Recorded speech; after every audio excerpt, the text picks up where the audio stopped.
जय भोलेनाथ। आज मैं आपको सोमवार व्रत की पावन कथा सुनाने जा रही हूँ।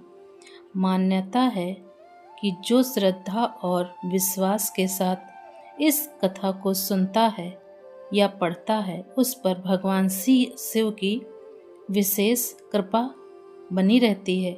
आइए कथा को प्रारंभ करते हैं। सोमवार व्रत कथा।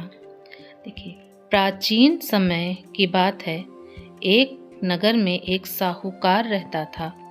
वह बहुत धनवान था, लेकिन उसके कोई संतान नहीं थी।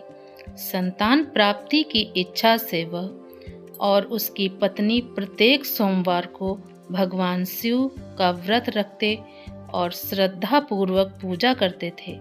उनकी भक्ति से प्रसन्न होकर माता पार्वती ने भगवान शिव से उन्हें पुत्र देने का आग्रह किया। भगवान शिव ने साहूकार को पुत्र प्राप्ति का वरदान तो दिया, लेकिन यह भी कहा कि उस बालक की आयु केवल 12 वर्ष होगी। कुछ समय बाद साहूकार के घर एक सुंदर पुत्र का जन्म हुआ। पुत्र के बड़े होने पर उसके माता पिता चिंतित रहने लगे।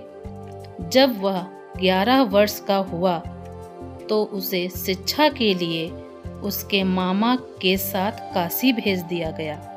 रास्ते में वे जहाँ भी रुकते वहाँ यज्ञ और दान पुण्य करते रहते थे। एक नगर में राजकुमारी का विवाह था। दूल्हा एक आंख से काना था, इसलिए राजा चिंतित था। उसने साहूकार के पुत्र को कुछ समय के लिए दूल्हा बनने के लिए आग्रह किया, परंतु उसको ये अच्छा नहीं लगा। मगर राजा के कई बार आग्रह करने के बाद साहूकार का बेटा किसी तरह राजी हो गया। तो राजा ने उसे दूल्हा बनाकर मंडप में बैठा दिया। विवाह संपन्न हो गया। जाते समय साहूकार के पुत्र ने राजकुमारी के वस्त्र पर लिख दिया कि वह वास्तविक दूल्हा नहीं है।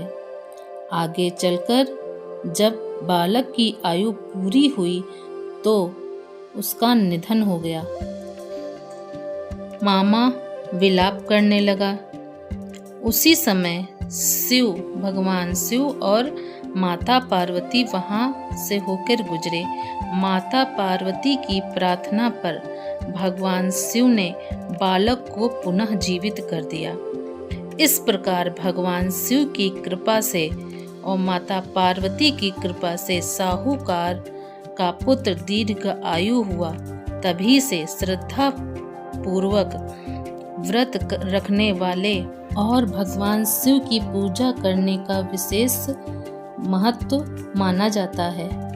ओम नमः शिवाय। जैसे साहूकार ने और उनकी पत्नी ने मिलकर भगवान शिव और पार्वती जी की सच्ची आराधना उपासना की, उनकी भक्ति की,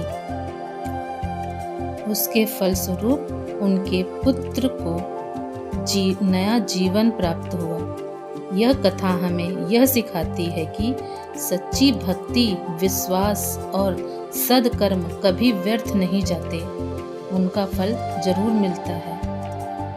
अंत में भगवान शिव का जयकारा जरूर लगाइए। बोलिए भगवान शिव शंकर की जय। हर हर महादेव। यदि आपको यह सोमवार व्रत कथा पसंद आई हो तो इसे अपने परिवार और मित्रों के साथ अवश्य साझा करें। भगवान भोलेनाथ आप सभी की मनोकामनाएं पूर्ण करें। ओम नमः शिवाय। बोलो हर हर महादेव। नमः पार्वती पते। हर हर महादेव।